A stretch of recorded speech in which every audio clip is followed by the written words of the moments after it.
जय श्री राम दोस्तों।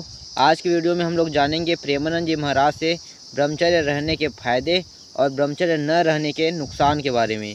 तो चलिए वीडियो को शुरुआत करते हैं। ब्रह्मचर्य सेवन से अमोघ लाभ प्राप्त होता है। पहला, ब्रह्मचर्य सेवन से लाभ। संत संग का पहला लक्षण है आचरण की पवित्रता। आचरण की पवित्रता, इंद्रियों की शांति। इंद्रियों की शांति अर्थात ब्रह्मचर्य, प्रत्येक इंद्रिय का ब्रह्मचर्य। ब्रह्मचर्य से तत्काल प्रभाव बढ़ता है। क्या? स्मरण शक्ति। बहुत ध्यान देने की बात है। अगर आपको भगवत स्मृति में डूबना है तो आपको ब्रह्मचर्य का पोषण करना पड़ेगा, चाहे जो हो। इसके बिना स्मरण शक्ति आपकी काम नहीं करेगी। स्मरण शक्ति बहुत प्रवीण, एक बार जो सुन लिया उसका सैकड़ों बार मनन हुआ, मनन होकर उसके आगे धारणा शक्ति। जो ब्रह्मचारी नहीं, स्मरण शक्ति नहीं होगी, धारण करने की शक्ति नहीं होगी, खोखला जीवन हो जाता है। स्मरण शक्ति, धारणा शक्ति और संकल्प शक्ति।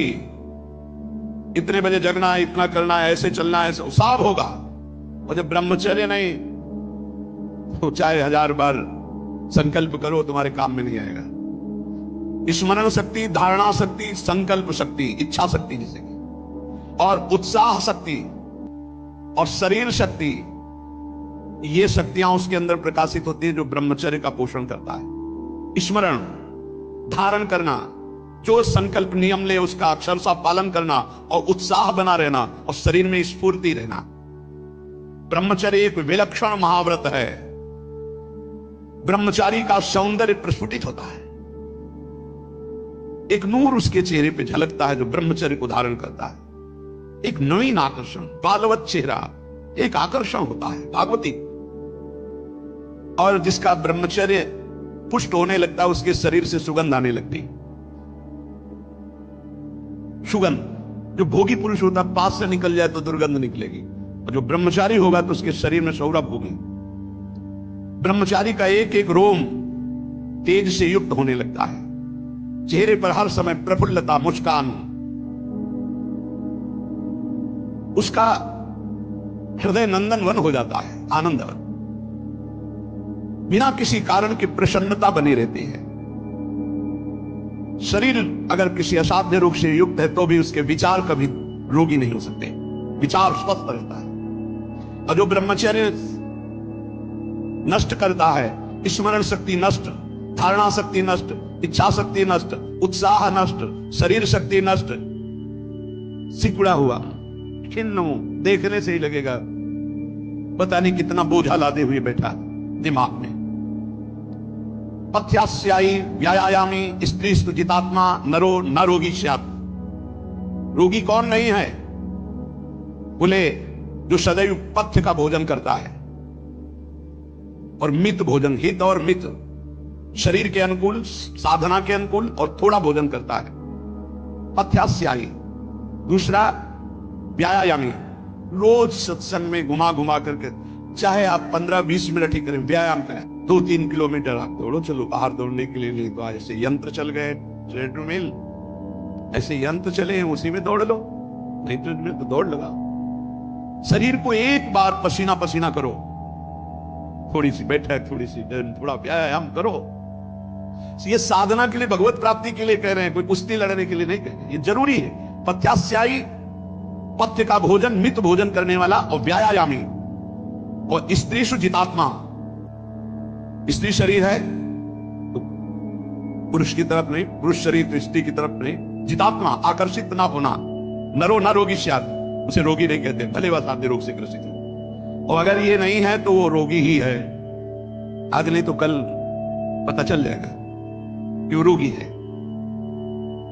साधना करने वालों के लिए इंद्रियों को पावन करना, इंद्रियों को संयम में रखना बहुत आवश्यक है। मन के गुलाम, इंद्रियों के गुलाम, स्वेच्छाचारी भोगों की दुर्दशा में पड़ा हुआ मनुष्य है आज।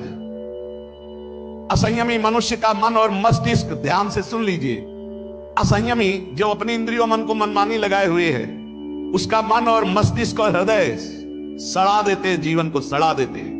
मन और इंद्रियों को संयम में रखकर भगवत चरणारविंद से नहीं जोड़ोगे, सड़ा देंगे तुम्हें, तुम्हारे अंदर ही इतनी सोच गलत कर देंगे, जलोगे। जो ब्रह्मचर्यहीन है, मनमानी आचरण करता है, ध्यान से सुनो, पहला लक्षण अशांत, दूसरा कहीं मन न लगना, अस्थिर चित्त, तीसरा अस्वस्थ, चौथा मलिन स्वभाव, हीन स्वभाव, किसी भी कार्य को कह दो सबसे पहले ना, उत्साहहीन, हर कार्य के लिए बोझा मानना, ना कर देना, सदा के लिए भय का डेरा पड़ जाना अंदर। ये देखो शास्त्र है, ये महापुरुषों के द्वारा लिखा हुआ है, जिन्होंने अनुभव किया सबके मनों में अपने मन को मिलाकर। इंद्रियों का जो असंयम है वो हर तरह से मनुष्य को नष्ट कर देता है। लोग अंदर का सुधार नहीं करते। जहां जहां असंयम है वहां वहां अशांति है, दुख है, बेविचार है, संयम विहीन जीवन, शुष्क उदासहीन पशुवत जीवन है। पूर्ण ब्रह्मचर्य देश का, समाज का, आत्मा का, सबका परम लाभ, अपना परम लाभ, चाहे गृहस्थ हो चाहे वीर, जरूरी है अपनी शक्ति को नष्ट करना, आवश्यकता के अनुसार धर्मयुक्त प्रयोग तो ठीक है। हम तो प्रणाम करते हैं उन गृहस्थों को जो गृहस्थ होते हुए ब्रह्मचर्य का नियम वृंदावन में लिए हुए और दूर दूर जगह देशों में रहते हैं और ब्रह्मचर्य का नियम लिए हुए। एक तो परिवार अमेरिका में है, आए हुए हैं कुछ समय से, भी हम वृंदावन में सत्संग में भी होंगे। सब सुविधा अमेरिका जैसे देश में रहने, सब सुविधाएं, बड़े ही सरल सात्विक वृत्ति से, और हितधाम में कसम खाई थी ब्रह्मचर्य की। हम दोनों मिलकर के कसम खाते हैं कि आज के बाद ब्रह्मचर्य रहेंगे। कैसा जीवन! अपने तो कितने ऐसे परिवार हैं, हम तो उनको प्रणाम करते हैं जो एक साथ पति पत्नी रहकर संयम पूर्वक जीवन व्यतीत कर रहे हैं। बलिहारी भगवान की असीम कृपा है, जिसके संग का डर बना रहता उसी संग में रहकर दोनों निकल गए। कितनी बड़ी अहेतुकी कृपा! यह है आश्चर्य, यह है आश्चर्य। रात दिन एक साथ रह रहे हैं, फिर भी कसम खा के ब्रह्मचर्य रहे। कितनी अपार कृपा श्री जी की! कैसा मन कर देती है श्री जी। नहीं तो बहुत कठिन है, बहुत कठिन है। वही जानते हैं जो इस मार्ग में चलते हैं। जो आचरणहीन है, जिसका भोजन ठीक नहीं है, अब लाख बार कहा जाता है सतोगुण भोजन करो, सात्विक भोजन करो। बाजार का ये अमुक चीज आनी चाहिए। कितने ऐसे बाजार की पैकिंग की चीजें निकलते जिसमें कीड़ा रेंगते हुए चलते। आप फिर पता नहीं कौन सी बुद्धि लोगों में फैल रही है कि घर का दाल रोटी बना करके नहीं खाएंगे, बाजार का ना, ऑनलाइन आना चाहिए।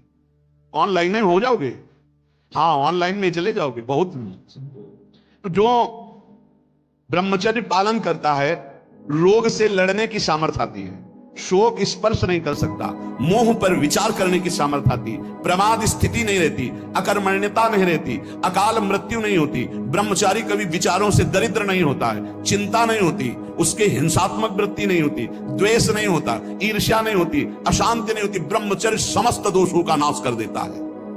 तमोगुण, रजोगुण का विकार, काम, क्रोध, लोभ, मोह, मत्सर, अभिमान, इन शत्रुओं को पराजित करने के लिए, आत्मा आनंद में स्वराज्य पर स्थित होने के लिए इंद्रियों का संयम, ब्रह्मचर्य अत्यंत आवश्यक है। ब्रह्मचर्य का विमल प्रताप प्रकट होता है। वीरवान बलवान होता है, विद्वान होता है, तपस्वी होता है, मनस्वी होता है, त्यागी होता है, तत्व चिंतन परायण होता है। ब्रह्मचर्य में अलौकिक अमानुषिक शक्ति जागृत हो जाती है। अमानुषिक ऐसा कैसे हो सकता है? हो सकता है क्योंकि ब्रह्मचर्य है, क्योंकि भगवत मार्ग का प्रतीक है। उस शक्ति, उसकी शक्ति के सामने संसार को आश्चर्य असंभव जान पड़ता है। देश का अभ्युत्थान, अपना अभ्युत्थान, समाज का अभ्युत्थान एक ब्रह्मचारी ही कर सकता है, बेविचारी नहीं। तो ये मूर्ख लोग ये नहीं समझते कि तुम इंद्रियों की गुलामी स्वीकार करते हो या स्वतंत्रता, मन की गुलामी स्वीकार करते हो या स्वतंत्रता। स्वतंत्रता किसे कहते हैं अभी जाना नहीं। मनमानी आचरण को तुम स्वतंत्र कहते हो कि मैं जो चाहूं, कितने मिनट स्वतंत्र हो जरा देखो, एक सेकंड भी नहीं। हर वृत्ति तुम्हें गुलाम बनाए हुए है। क्या इंद्रियों का गुलामी कभी स्वतंत्र हो सकता है? विचार करो, स्वतंत्र कौन है? स्वतंत्र है जो संयमी है, संतोषी है, जितेंद्री है। याद रखो, ब्रह्मचर्य सेवन ही प्रभु प्रेम और आत्मज्ञान की नींव और स्वच्छ मार्ग है। शरीर में सहने की सामर्थ्य ब्रह्मचर्य से आती। गर्मी, सर्दी, बरसात, मान, अपमान, निंदा, स्तुति, ये ब्रह्मचर्य से सहने से।